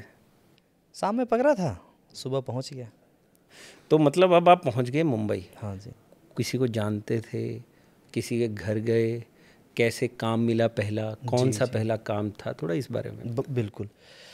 तो यहीं पे निजामुद्दीन से पकड़ा, वही बैग जो गांव से लाए थे? जी जी, और निजामुद्दीन एक दरगाह भी है ना अपने वहाँ पे, वहाँ जा करके थोड़ा सा, क्योंकि जब ऐसा लगता है कि पता नहीं जा रहे हैं क्या होगा, मतलब देखो एक तो जब मैं मुंबई गया था ना सर, तो समझिए कि अपन ये सोच के गए थे कि आदमी जुआ में पैसा हारता है, मैं एक ऐसा दाव खेल रहा हूँ जहाँ पे मैं ज़िंदगी हार सकता हूँ, हार गया तो पूरी ज़िंदगी ख़त्म, और मैं बुरा से बुरा सोच के भी गया था। सपना टूटता है, दुख होता है हाँ कि अगर कुछ नहीं हुआ। हाँ, तो बट मैं पूरा समर्पण भाव से गया था कि वापस तो नहीं लौटूंगा, चाहे जो हो, बहुत बुरा होगा तो किसी बीमारी से कहीं फुटपाथ पे मर जाएंगे, बीएमसी वाले उठा के कहीं डाल देंगे, इससे बुरा और क्या ही होगा।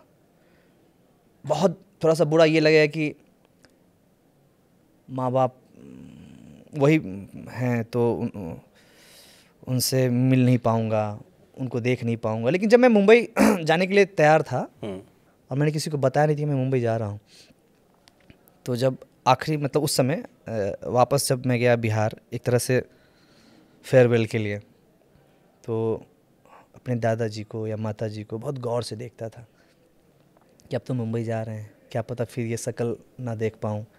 दादाजी का पैर देखता था कि पता नहीं फिर से ये पैर देख पाऊँ कि ना देख पाऊँ, ये घर, ये दीवार, ये सब कुछ, क्योंकि अपन जा रहे थे पूरी ज़िंदगी को दाव पे लगाने, है ना, ऐसा सोच के गए थे। और जब मुंबई गया, वहाँ मेरे एक दोस्त हैं विवेक, वो थे, वो वहाँ पे और भी 1 BHK था, लेकिन 6-7 लोग पहले से थे। एक छोटा सा उधर कहीं साइड में मुझे भी जगह मिला और शुरुआत कर दिया मैंने।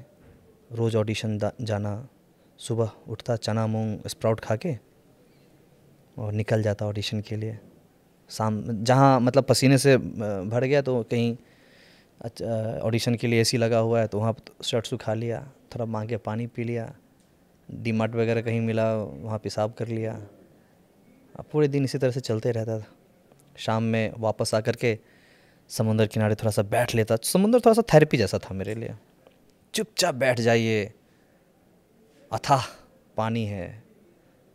ऐसा लगता है कि उसने, ऐसा लगा कि मैं बिना कहे सब कुछ सुन लिया उसने।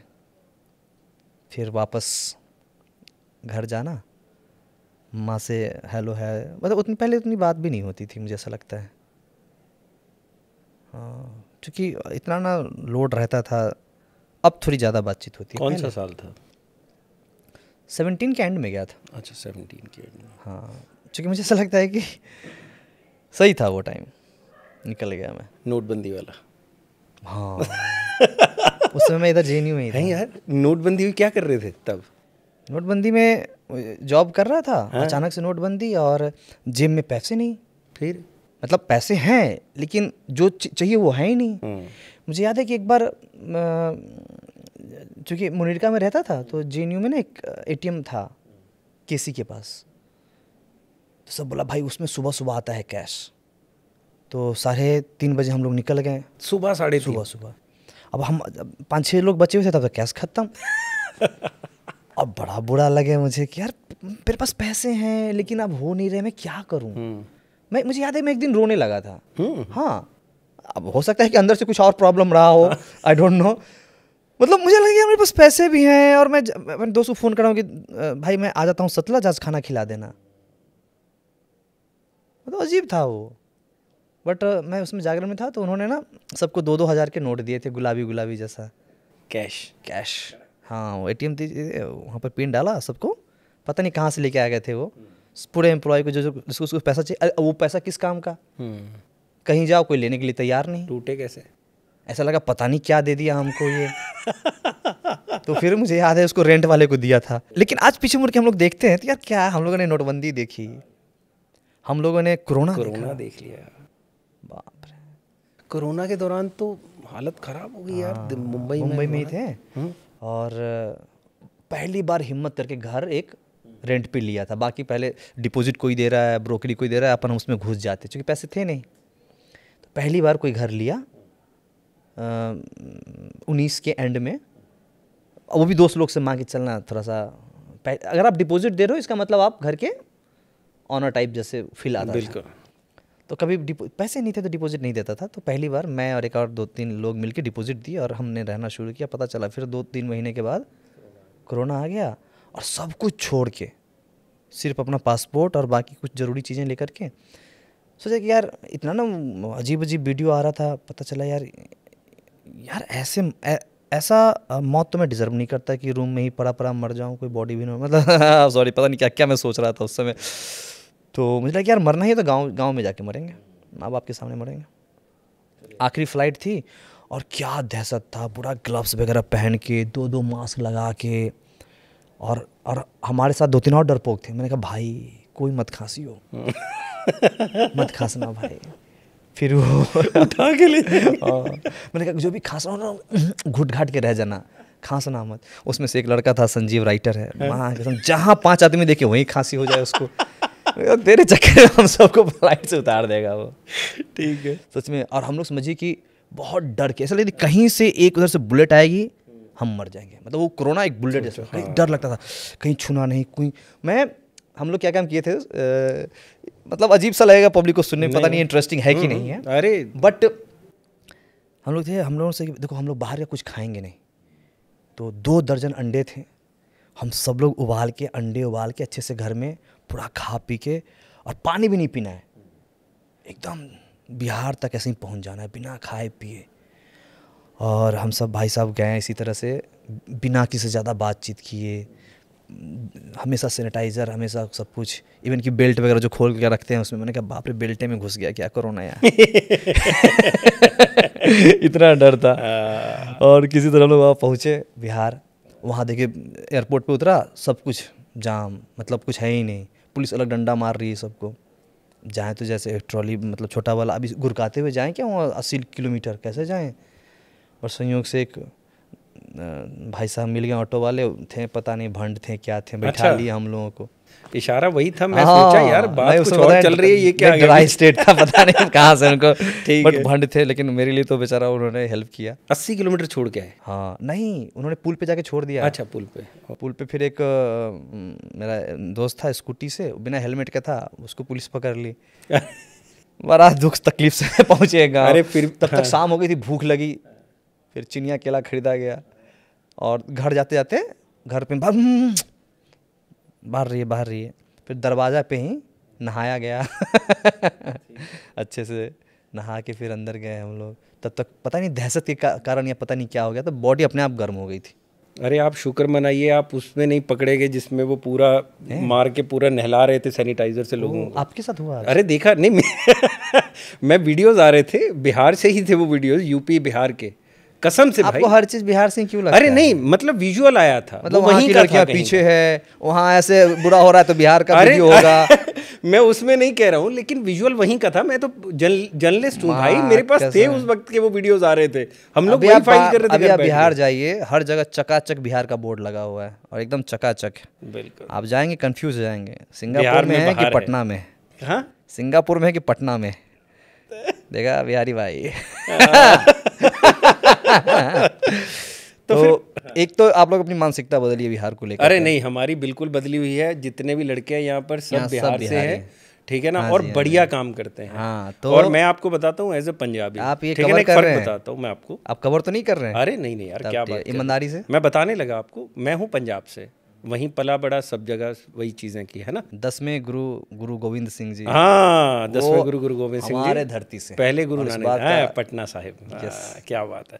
तो अब सीन क्या था कि बिहार में जो माइग्रेंट लेबर आती थी, वो आती थी बिहार से, है ना। उस दौर की बात है, मैं मतलब आज से कम 25 साल, आज भी आती है, झूठ नहीं बोलूँगा, लेकिन कम हो गई अब। तब तो बहुत थी, मतलब कोई काम नहीं था। जी जी, नहीं, उस समय आते थे, है ना, बिल्कुल। और खेती बाड़ी भी आते थे उस समय बहुत। खेती बाड़ी से लेकर दुकानों तक, अगर आपको मतलब लिबर क्लास में बात करें, अगर ये बुरा शब्द है तो मैं उसके लिए माफ़ी चाहूँगा, ना, लोग थे वहाँ। तो ना, जब आप एक किसी कास्ट में बड़े हो रहे हैं ना, किसी जगह पे, आपके बचपन से वो चीज़ें आप में इनबिल्ट होती हैं, है ना। तो आप देख रहे हैं कि आपके आसपास, आप देख रहे हैं कि आपके पास आसपास कोई अगर छोटा काम कर रहा है तो वो कोई बिहार का है ना। जी। आप देख रहे हैं कोई यूपी से आया है, हाँ। ठीक है ना। तो वो हमारा कसूर नहीं होता, नहीं, कोई बात बच्चे का क्या सीन होता है, बच्चा जब बड़ा होता चला जाता है, उसके दिमाग में वो चीज़ घर कर जाती है कि यार घर का नौकर तो बिहारी होगा। जी, सही बात कह रहे हैं, समझ रहे हो, मैं सुनते जाइए। लेकिन उसी डिस्ट्रिक्ट में जाएं कभी ब्लॉक में या जहाँ पे, वहाँ पर आपको सुपरिटेंडेंट दिख जाएंगे। मैं वही बोलने लगा, मेरी पूरी बात सुनिए। DM मेरे साथ अच्छा क्या हुआ कि जब मैं जवान हुआ तो मैं दिल्ली आ गया। अब दिल्ली एक ऐसी जगह है जहाँ पे आपको IAS IPS करने वाले लड़के बिहार से मिलेंगे, ठीक है ना। आपको पुलिस में अगर आप लोग देखेंगे तो आपको बिहार के मिलेंगे। फिर आप किसी कॉलेज में पढ़ने जाते हैं, आपको दिखता है कि सबसे स्मार्ट लड़का जो पढ़ने में है वो बिहार का है, ठीक है। फिर आप आते हैं ऐसी फील्ड में जिसमें तो दबदबा है बिहार और यूपी का, वो है पत्रकारिता, ठीक है ना। आप अचानक से देखते हैं, आप जिसको रिपोर्ट करते हैं वो बिहार से है। जी। आपका बॉस बिहार से, आपके साथ काम करने वाला बिहार से है, और बढ़िया काम करने वाला बिहार और से, खबर गांव को देखने वाला भी सबसे ज़्यादा बिहार से है, ये बात। तो मेन बात ये है कि फिर आपको ना अचानक से एक शिफ्ट चेंज होता है लाइफ में, वो कहते हैं प्रकाश होना, है ना, कि दिव्य ज्ञान आपको प्राप्त हो गया। दिव्य ज्ञान प्राप्त हुआ इस चीज़ को लेकर कि जो तुम्हारे दिमाग में ये चीज़ चल रही थी, इन्होंने धो दिया भाई तुम्हें। इन्होंने तुम्हें बताया कि बिहार सिर्फ मतलब ये लोग बहुत मेहनती तो है, हम मतलब बहुत मेहनती, मैं बहुत, मतलब हम लोग जो हैं बिहार से, हम लोग बहुत मेहनती होते हैं। बिल्कुल, अपन समझिए कि दधीची की तरह हड्डी गला देंगे, इतना हम मेहनत करते हैं। हमें सिर्फ यही बताया गया है, और हमें ये भी समझाया गया, और हमने देखा है कि कोई प्रेम में, इश्क में कैसे 25 साल तक पहाड़ तोड़ के रास्ता बना देता है। तो ये सब प्यार, मोहब्बत और शांति, ये सब कुछ बिहार में। बिल्कुल। और मुझे ये सब चीज़ बहुत मोटिवेट करता है कि मैं एक ऐसी धरती से हूँ जहाँ पर मांझी हैं, जहाँ पे बुद्ध की धरती है, जहाँ गुरु गोविंद सिंह जी की धरती है, जहाँ चाणक्य और चंद्रगुप्त की धरती है। तो मतलब वो एकदम से मोटिवेशन आ जाता है, अरे यस यस यस। ये कहाँ है। और मैं तो अच्छा मैं बताऊं, मेरा जहाँ घर है वहाँ वो आम्रपाली का घर है, मतलब वो आम्रपाली भी वहीं की रहने वाली क्या थी। बात। जो आम्रपाली जो नर्तकी बिल्कुल विश्व सुंदरी हुआ करती थी, और उनका कुछ जिक्र महात्मा बुद्ध के साथ भी है। जब वो महात्मा बुद्ध आए थे वैशाली, तो वो मिलने के लिए आए थे इनसे, आम्रपाली से। तो आम्रपाली जहाँ की रहने वाली थी, वहीं का मैं हूँ, महनार का रहने वाला हूँ। ये तो हमने रिसर्च किया था वैसे, हैं? बट हमने सवाल नहीं पूछा, कारण नहीं था, हमें लगा आपसे बात करेंगे आज हम सिर्फ। जी जी जी। हमको भाई चंदन भाई ने पहले ही बोल दिया था कि मेरे से बहुत ज़्यादा समझदार सवाल नहीं करने हैं। हाँ, मैं शकल से नहीं लगता हूँ समझदार। अच्छा, मैं ये कह रहा हूँ भाई, तो पहला ब्रेक कैसे मिला था किसमें? फिल्म इंडस्ट्री में? कहीं भी शॉर्ट फिल्म पहली थी या फिल्म थी या कोई सीरीज थी? टीवी में काम करता था मैं, छोटा छोटा। अगर कहीं पे चोर बनना है तो चोर मुझे बना देते हैं, कहीं ऑटो वाला बनना है, नौकर बनना है, इसी तरह के कैरेक्टर मुझे मिलते थे। अच्छा ठीक है, ये सांवला दिख रहा है, नौकर बनाओ, ऑटो वाला बना दो, चोर बना दो, पॉकेट मार, छुरा मार रहा है, इसी तरह के काम मिलते हैं। कैसा लगता था? अच्छा लगता था, बहुत अच्छा लगता था। ये नहीं लगता था कि यार ये करने तो नहीं गया हूँ? अरे नहीं भैया, अरे यार, मैं अभिनय करने के लिए गया हूँ और मैं अभिनय कर रहा हूँ। चाहे चोर का हो, पुलिस हो, क्या फ़र्क पड़ता है, मैं एक अभिनेता हूँ। मुझे बहुत मज़ा आता था। हाँ यार, जो आदमी बचपन से सपना देखा है कि मेरे को मुंबई जाना है, मुझे कैमरे के सामने रहना है, क्या फ़र्क पड़ता है कौन सा कैरेक्टर है। मैं कोई स्टार बनने थोड़ी गया हूँ, मैं तो अभिनेता हूँ, मुझे अभिनय करना है। कैरेक्टर मेरे लिए मैटर नहीं करता था, अब करता है। अब लगता है कि नहीं स्टार नहीं हुआ हूँ, और मैं इस टर्म पे बिल्कुल बिलीव नहीं करता। अच्छा। मुझे लगता है कि मुझे और बेहतर काम करना है, और बढ़िया, जिसमें चुनौती हो। अगर स्क्रिप्ट पसंद ना है तो अब मैं नहीं करता हूँ। मुझे लगता है कि कुछ ऐसा काम दो जिसमें चुनौती हो, जिसमें मुझे मेहनत करना पड़े, थोड़ा आउट ऑफ द बॉक्स जाना पड़े, तो मज़ा है ना। अब एक ही कैरेक्टर नहीं करना चाहता, और एक ही तरह के, जैसे मान लो कुछ है तो उसको मैं मना कर देता हूँ, है ना। तो शुरू में कुछ भी मिले मैं करता था, क्योंकि मुझे उस संसार में रहना था, मुझे मज़ा आता था सेट पे रहना। और टीवी, मुझे लगता है कि हर अभिनेता को शुरू में करना ही चाहिए, क्योंकि वो एक इंटर्नशिप होता है। वहाँ पे छोटी छोटी गलतियाँ माफ़ हो जाती हैं, आपको बहुत कुछ सीखने को मिलता है, बहुत कुछ जानने को मिलता है। तो प्लीज़ जाइए, टीवी कीजिए, इससे पहले थिएटर कीजिए। थिएटर बहुत ज़रूरी है, बिना थिएटर किए थोड़ा मुश्किल हो जाता है ना। तो पहले थिएटर, फिर टीवी, फिर फिल्में और सीरीज़। या तो फिर कैसे पहुँचे अपना फुलेरा तक आप? वो ये था कि पंचायत कैसे शुरू हुई, कैसे जी, आप जी, तक जी, चीज़ें आई, कैसे हाँ हुआ जी, ये हाँ सब जी। चीज़ें? मेरे दोस्त लोग एक थे, अपना अभी अंकित यादव, उसके बड़े अच्छे अच्छे दोस्त थे, वो बहुत अच्छे से दोस्ती कर लेता था सबसे। तो हमारे घर पे ना वो लोगों को बुलाते रहता था, और मेरा काम था किचन में चखना बनाना। ये लोग अपना महफिल बनाते, और एक लड़का छत पे, हम लोग बैठे हुए थे समुंदर किनारे, वो समुंदर का नाली ही रहता था बेसिकली, वो बरसोआ के जो लोग जानते हैं, वो हम लोग बैठे, 1:30-2 बज गया। मैंने कहा यार, मतलब इतना टाइम हो गया, अभी तक एक इंट्रो नहीं हुआ है कास्टिंग वे में। और उसी समय वो लोग वहीं पे थे कास्टिंग वे में। बोला हाँ ठीक है, आजा कल, आजा। कल गया, मैंने कहा भाई आ गया हूँ मैं। तो बोला क्यों आया है? मैंने कहा भाई ये तो बोला था ना कल इंट्रो। अच्छा, मैंने भंड हो करके बोल दिया होगा। और ठीक है आता हूँ बाहर। आया, फिर मुझे ले गए, और ले गए तो वहाँ पंचायत की सारी जो कास्टिंग थी वो लॉक हो चुकी थी। अच्छा, सब बड़े स्टार, सब लोग आ चुके थे सब उसमें? कुछ लॉक हो चुका था, सिर्फ एक इलेक्ट्रिशियन और एक सहायक सचिव, नहीं, दूल्हे का जो कैरेक्टर था वो, अच्छा, आसिफ वाले कैरेक्टर, और एक इलेक्ट्रिशियन, बस 2 कैरेक्टर बचे हुए थे। बोला भाई ये 1 दिन का काम है, करेगा? मैंने कहा मेरे लिए 1 या 2 दिन क्या है, मेरा काम है, करेंगे, क्यों नहीं करेंगे। और उस समय क्या था ना कि अगर आपको छोटा भी काम मिल रहा है ना, तो आप सोचते थे अच्छा ये मुझे इतना दे देगा, ओके, तो मेरे तो 1 महीने निकल जाएंगे, मतलब 1 दिन काम से मेरे 1 महीने निकल जाएंगे। ये 2 दिन का है तो अच्छा 1.5-2 महीने तो निकल जाएंगे, ऐसा मैं गणित लगाता था। Survival instinct. जी। तो बोला ठीक है, ऑडिशन दे दो। मैंने पढ़ा, और पढ़ के बोला बस आधे घंटे में एक दूसरे एक्टर आने वाले हैं, बस इतना ही समय है, फट से आप कर लीजिए। मैंने कहा चलिए, कर दिया। ऑडिशन देख के जैसा हमेशा होता है मैं भूल जाता हूँ, और भूल भी जाना चाहिए, क्योंकि कितना याद रखोगे, दिन भर में 2-3 ऑडिशन हो गए हैं और आप उम्मीद पालोगे नहीं हुआ फिर बुरा लगेगा, दुख हुआ, तो बेहतर है कि ना भूल जाइए। बट चूँकि 15-20 दिन के बाद जैसा चंदन सर ने बताया, जो हमारे राइटर है, वो एक बार देखे ऑडिशन और उनको बड़ा अजीब सा, मतलब अच्छा लगा कि यार ये लड़का कौन है, इससे हम कुछ और ट्राई करा सकते हैं। तो चूँकि उस समय उनका फ्लैटमेट दीपक मिश्रा सर थे, जो हमारे डायरेक्टर हैं, तो उनको बुलाया गया, ऑडिशन दिखाया गया, बोला हाँ यार इससे कुछ और ट्राई करवाओ तो विकास सही रहेगा। तो उन्होंने मुझे कास्टिंग वाले ने फ़ोन किया कि चंदन दोस्त, हम आपका फिर से टेस्ट लेना चाहते हैं। मैंने कहा दोस्त को बता क्या है, तो उसने 5-6 पेज का स्क्रिप्ट भेज दिया सहायक के लिए। और मुझे लगा यार ये लोग, मुझे वन डे टुडे का एक्टर हूँ, ये मुझे क्यों भेज रहे हैं ये इतना। उस समय 5 ही एपिसोड था, तो 19 दिन के आसपास मेरा शूट था। ना यार पागल उगल तो नहीं हो गया यार, अपन वन डे टुडे वाले एक्टर हैं, ये इतना बड़ा मेन कैरेक्टर दे रहा है मेरे को। बट फिर भी बुलाया है तो चले जाते हैं, मैं ये सोच के चला गया।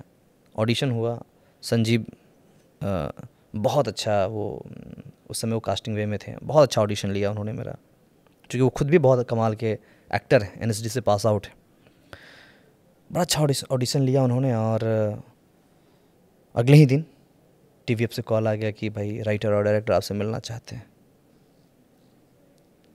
मैंने कहा, संजीव को लगाया फ़ोन, संजीव यार ऑडिशन वगैरह तो हो गया, ये फिर से क्यों बुला रहे हैं, मतलब वहाँ भी कुछ करवाएंगे क्या? तो बोला हाँ हो सकता है स्क्रिप्ट वगैरह पढ़वाएं।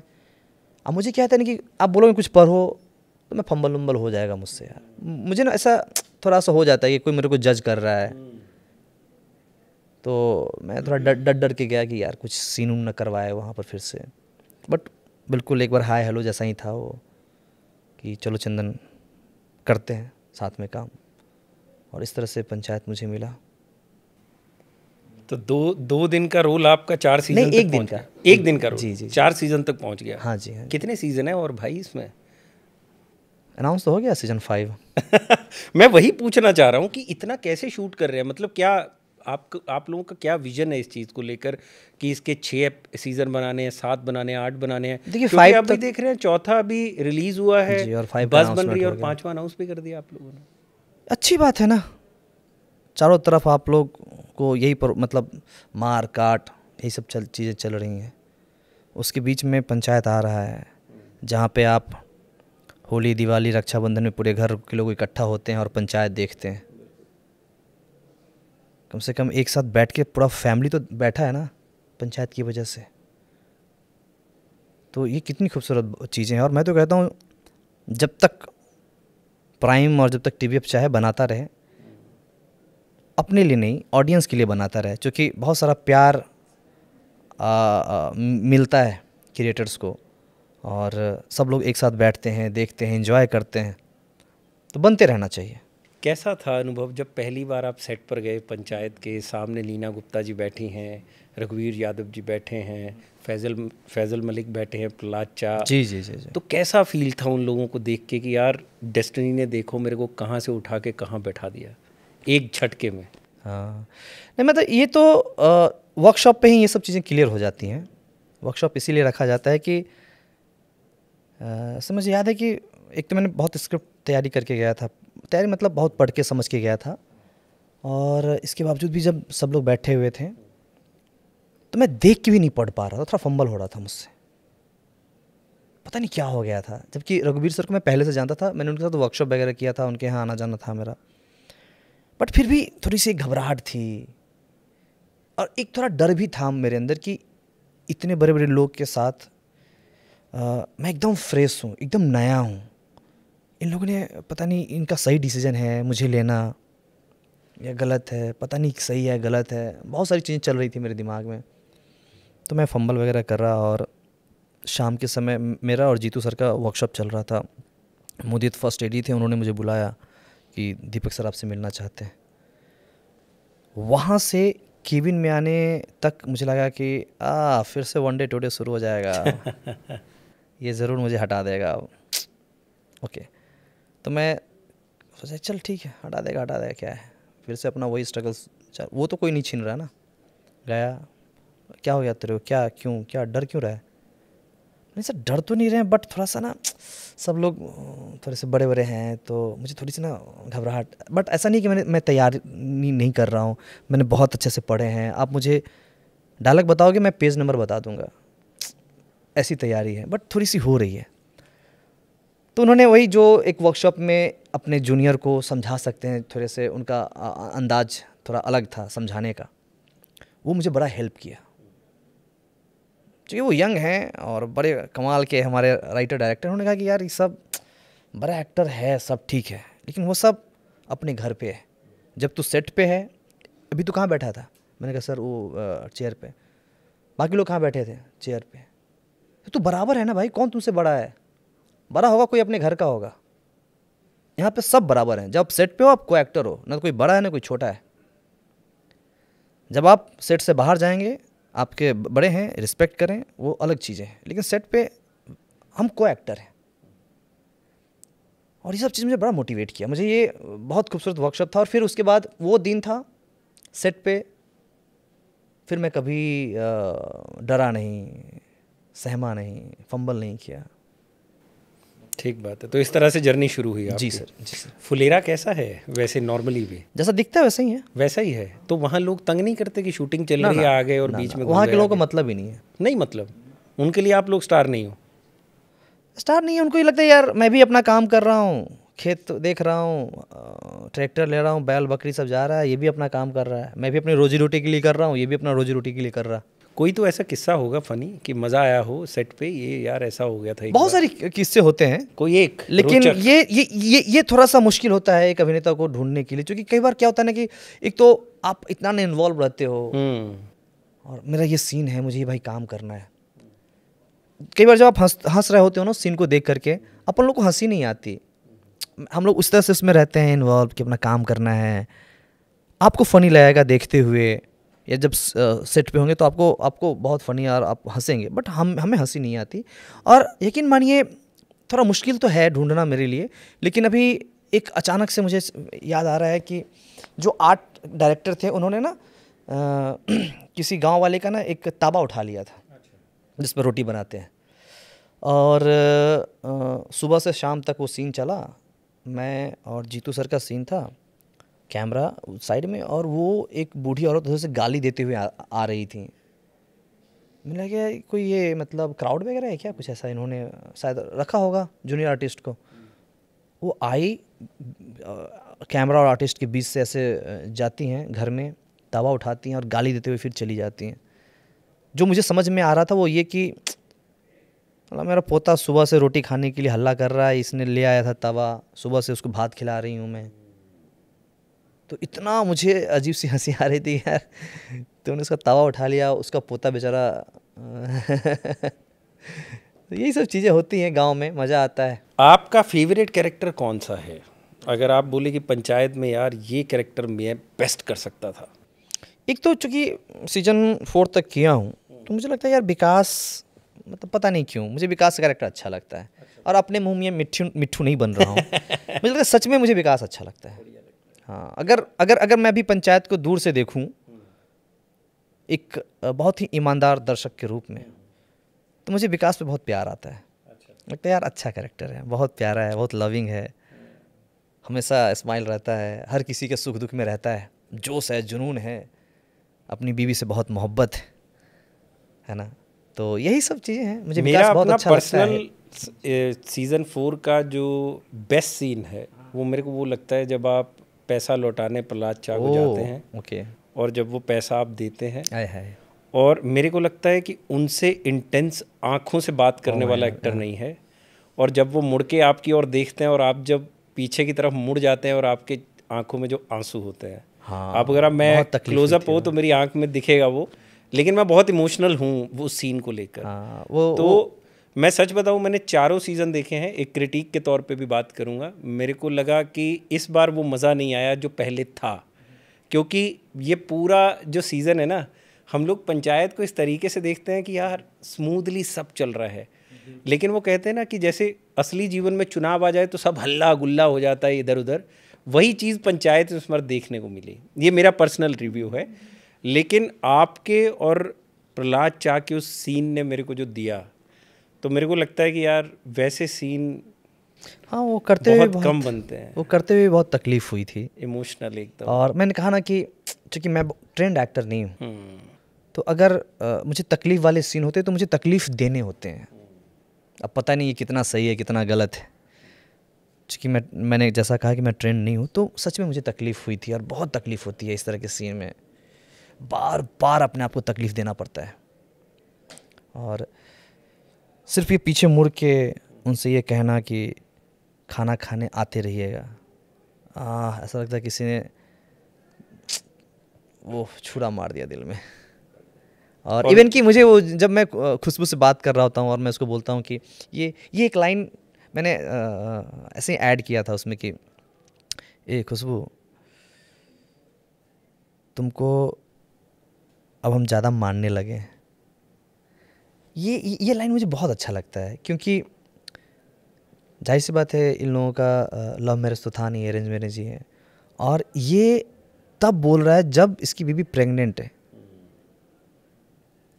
मतलब तेरी शादी हो गई, इतने साल हो गए, अब तू बोल रहा है कि अब ना तुमको हम ज़्यादा मानने लगे हैं। वाह, वो टाइम आया, धीरे धीरे आया। मतलब हाँ, तूने बिना जाने समझे बिना प्यार के सब कुछ हो गया, आज बोल रहे हो तुम कि अब ना तुमको, मतलब ये आई थिंक ये सिर्फ इस लाइन से ना मैंने पूरे गांव में जो एक शादी को लेकर के, अरेंज मैरिज को लेकर के है ना, मैंने उसको थोड़ी कोशिश की है डिफाइन करने की, कि कैसे शादी के बाद 1-2 बच्चे के बाद पति बोलता है कि हाँ तुमको हम अब पसंद करते हैं। अच्छा, नेगेटिव कैरेक्टर्स की अगर मैं बात करूं, वैसे तो खैर सब प्यारे हैं उसमें, लेकिन क्या शानदार अभिनय है क्रांति देवी, क्या शानदार अभिनय है बनराकस। वाह वाह वाह, सब लोग भाई विधायक जी की तो विधायक जी की रीलें आ रही है नाचते हुए सच कि अपने ऑफिस में, एक रील में देख रहा था, अपने ऑफिस में रेजिग्नेशन देने के बाद मैं अरे ठीक है ना, तो मतलब वो जब कटती हैं तो बढ़िया लगता है, मतलब उनके कैरेक्टर्स की अपनी एक शान है। हाँ जी, हाँ जी। लेकिन मैं सच में अगर बात करूं एज ए फैन, तो सुनीता जी, अरे मतलब मेरे सीनियर को एक्टर लगता है, कमाल कि के यार एक्टर है। आप उनको गुल्लक में देख लो, अरे आप उनको पंचायत में देख लो, जहां वो एक्टिंग में घुस रही हैं, जहाँ जो करती हैं वो उनका फोड़ती हैं। किरदार, और वो फोड़ देती हैं यार। बहुत बहुत कमाल के एक्टर हैं वो, बहुत बहुत शानदार। कमाल के एक्टर। तो अच्छा उन तक लगता हमारा है, प्यार जी, पहुंचाइएगा जरूर। ये और उनको खबर मैं बोलिएगा यहाँ आना भी है हमारे पास। बिल्कुल, मैं आज ही यहाँ से जाने के बाद उनको फ़ोन करके बिल्कुल बिल्कुल बिल्कुल। तो अभी देखिए कैमरा के पीछे से हमको बार बार इशारे दिए जा रहे हैं पिछले आधे घंटे से कि अभी बंद किया जाए, बंद किया जाए, बट अच्छा लगा आपसे बात करके, सेम बहुत इंटरेस्टिंग रहा, सेम है। बहुत पॉजिटिविटी के साथ, जबकि भूख लगी हुई थी सुबह में जैसे शुरू किया था। अरे अभी बट खाना मैं तैयार है। मैं भूल गया कि मुझे भूख लगी हुई थी। खाना तैयार है, है ना भाई, खाना आ गया है ना, बेइज्जती मत करवाना। अरे नहीं, नहीं मतलब इतना आप इन्वॉल्व हो जाते हो कि पता ही नहीं चलता। मज़ा आया बात करने अच्छा में। लगा, अच्छा लगा। और अच्छा लगता है किसी को जानना, मतलब मैं अपने घर में अगर बात करूं तो सब लोग फैन हैं। हाँ, मैं सॉरी, बट मुझे ना इस तरह के अब थोड़े से पॉडकास्ट, हालांकि मैं करता नहीं हूँ, लेकिन मुझे ना सुनना देखना अच्छा लग रहा है, क्योंकि ये ना बहुत टाइम से एक मिसिंग था कि आदमी 2 लोग बैठे हैं, 4 लोग बैठे हैं, बकवास मतलब बातें कर रहे हैं। बकवास ही है। हाँ, बकवास ही है। जैसे हम लोग बहुत पहले जब हाँ स्कूल कॉलेज में थे तो पुलिया पे बैठे हैं, बिल्कुल, चाय की दुकान में बैठे हैं, पीपल आम के पास बैठे हैं, और हम लोग सिर्फ बातें करते थे। बिल्कुल। तो वो चीज़ था मिसिंग। अभी ये पॉडकास्ट वगैरह ने वो फिर से उसको भरने की कोशिश की है। बिल्कुल। तो मुझे अच्छा लगता है। पंजाबी में एक एक्टर हैं, अगर आप जानते होंगे, सिंगर भी है, गिप्पी गरेवाल। जी जी, आप जानते होंगे। उनका मैं एक पॉडकास्ट सुन रहा था, तो उसमें उनसे पॉडकास्टर ने पूछा कि आप क्या मिस करते हैं लाइफ में, तो उसने जवाब दिया पंजाबी में, उसका हिंदी तर्जुमा ये है, कह रहा बेफिक्री की बातें, वाह, कह रहा गाँव में होते थे, कोई बड़ा नहीं कोई छोटा नहीं, कोई भी आके सर पे टपली मार रहा है, कोई भी आके कुछ भी बोल रहा है, वो एक शब्द है बकचोदी कर रहा है। जी जी। कोई चिंता नहीं है, कोई टेंशन नहीं है कि वो मेरे को जज कर रहा है, मैं उसको जज कर रहा हूँ। उसको पंजाबी में बोलते हैं वीलियाँ गल्लां। आए है। कह रहा मैं वो मिस करता हूँ। वाह। और सोचो, और सब मिस करते और हम लोग सोचो यार, पैसा कमा के भी, सब कुछ करके भी हमें चाहिए क्या एट द एंड? सुकून। सुकून। और वो कहाँ है? उसी गांव में। वेल्ले बेफिक्री की बातें, कोई लोड नहीं, कोई टेंशन नहीं, बैठे हैं तो बैठे हैं, आवाज़ आ रहा है, पहाड़ नदी, बैठे हैं, कोई मतलब नहीं, ना कॉल टाइम, ना शिफ्ट टाइम, ना लॉग ऑन ना लॉग आउट, कुछ नहीं, पड़े हैं तो पड़े हैं, खा रहे हैं, पी रहे हैं, सो रहे हैं। बट ऐसे ज़िंदगी जीवन नहीं चलेगा, काम धाम भी ज़रूरी है, पैसे कौड़ी भी ज़रूरी है। जी जी, सॉरी। लेकिन सुकून ढूंढते रहना चाहिए, छोटी छोटी चीज़। सुकून खुशी ढूंढते रहना चाहिए। चलिए बढ़िया है। तो हम लोग कोशिश करेंगे दोबारा इसी तरीके से फिर बैठेंगे। हाँ है ना? हाँ। और दोबारा इस बार मैं आपको उम्मीद दिलाता हूँ कि इस बार थोड़ा सीरियस हो गया है। अगली बार हम बहुत बेफिक्री की बातें करेंगे। जैसी सीरियस बातें होंगी मैं कहूँगा सॉरी, नो कमेंट्स। बेफिक्री की बातें होंगी। लेकिन अच्छा लगा आपसे बात करके, और सबसे बढ़िया बात ये रही कि हम आपकी लोगों एनर्जी ने अच्छी लगी। सुकून भरी बातें की, हम लोगों ने एंजॉय किया, हम लोगों ने सिर्फ आपको नहीं समझा, एक दूसरे को समझा। आपने पहली बार कैमरा पे मेरा टैटू पूछ लिया जो आज तक किसी ने नहीं पूछा था। तो overall it was a fruitful conversation. Thank you so much आने के लिए, और हम लोग भविष्य में इसी तरीके से अपने व्यूअर्स के साथ जुड़ते रहेंगे आपको लेकर। बिल्कुल। और आपके सीज़न पर सीज़न आते रहें, नए शो पर शो आते रहें। बाकी आप लोग भी मेरे पंचायत के अलावा भी जो काम आ रहे हैं बिल्कुल वो भी देखें। बता दीजिए दर्शकों को। इसी 18 को एक पंजाबी गाना आ रहा है मेरा, बहुत कमाल के हैं। मैं अभी सब कुछ थोड़ा सा भूल रहा हूँ, चूँकि 2 महीने पहले शूट किया था, बट मैं पहली बार कोई गाना कर रहा हूँ जो आ रहा है। आप पंजाबी? हाँ जी, हाँ जी। वो सब वहाँ के सारे डायरेक्टर, राइटर, म्यूजिशियन सब वहीं के हैं, तो मैं पहली बार कर रहा हूँ, अच्छा लग रहा है। वो आए, और अभी मेरे कई सारे और भी, जैसे अभी मैं एक आने वाला है मेरा गांधारी, नेटफ्लिक्स पे आएगा, आप मुझे उसमें नेगेटिव कैरेक्टर में देखेंगे। और फॉर अ चेंज। हाँ जी, हाँ जी, और भी कई सारे हैं लाइनअप। या बढ़िया, चलिए अच्छी बात है। हम लोग वो आइटनरी ज़रूर शेयर करेंगे अपने व्यूअर्स के साथ भी, और आप इसी तरह से चंदन भाई को अपना प्यार देते रहिए। जब ये आए थे जो चंदन रॉय थे, अब ये चंदन भाई हो गए हैं। ये होता है पॉडकास्ट का मतलब। और ये होता है वेल्ले गिरी, और ये होती है ऐसी बातचीत। बिल्कुल। और एक बार कह दीजिए यार, खबर गाँव को भी देख लीजिए प्लीज़। हाँ हाँ, नहीं, आपके मुझे रिपोर्ट्स, मेरे 2-3 दोस्त हैं आपके ऑफिस में, सच पूछिए तो मैंने अब शायद आपको फ़ोन पे भी कहा था कि मुझे ये रिपोर्ट्स बहुत अच्छे लगते हैं जी, और बहुत ही संतुलित, बहुत ही हेल्दी, सुन के अच्छा लगता है। दोनों पक्ष को बराबर समय देना, बराबर लफ्ज़ देना, ये सब चीज़ मुझे बहुत अच्छा लगता है। और ये पेड प्रमोशन नहीं है, क्योंकि मैं देखता हूँ, सुनता हूँ, और अपने दोस्त होते हैं तो थोड़ा आप बहुत ही क्रिटिक्स बन के भी सुनते देखते हो कि कहीं इसको फ़ोन करके मैं बोल सकूं। बट ईमानदारी से कहूं, मुझे बहुत अच्छा लगता है आपका। बढ़िया। और आप बहुत तरक्की करें, बहुत बेहतर करें। ऐसे न्यूज़ पोर्टल, क्या बोलूं उनको? अरे जो कहना है वो कह दीजिए, आपके घर की बात है। जी जी जी। ऐसी खबरों की बहुत ज़रूरी है आज के टाइम में, जो बेफिक्री से अपनी बात कहे। प्लेटफॉर्म्स चाहिए ऐसे। बिल्कुल चाहिए। ठीक बात है। बहुत शुक्रिया ये इज़्ज़त देने के लिए। हम लोग कोशिश करेंगे आगे भी, हम और हमारी टीम ये बना कर रखें। हाँ, कैमरा के पीछे बहुत से लोग हैं, इनको बहुत सारा थैंक यू। अयान बैठा है, आनंद बैठा है, पीछे इधर अभिषेक हैं, और निवेदिता जी हैं नहीं, इरशाद इधर बैठे हैं, और साथ में ये पांडे जी हैं हमारे। जी जी जी। ठीक है ना?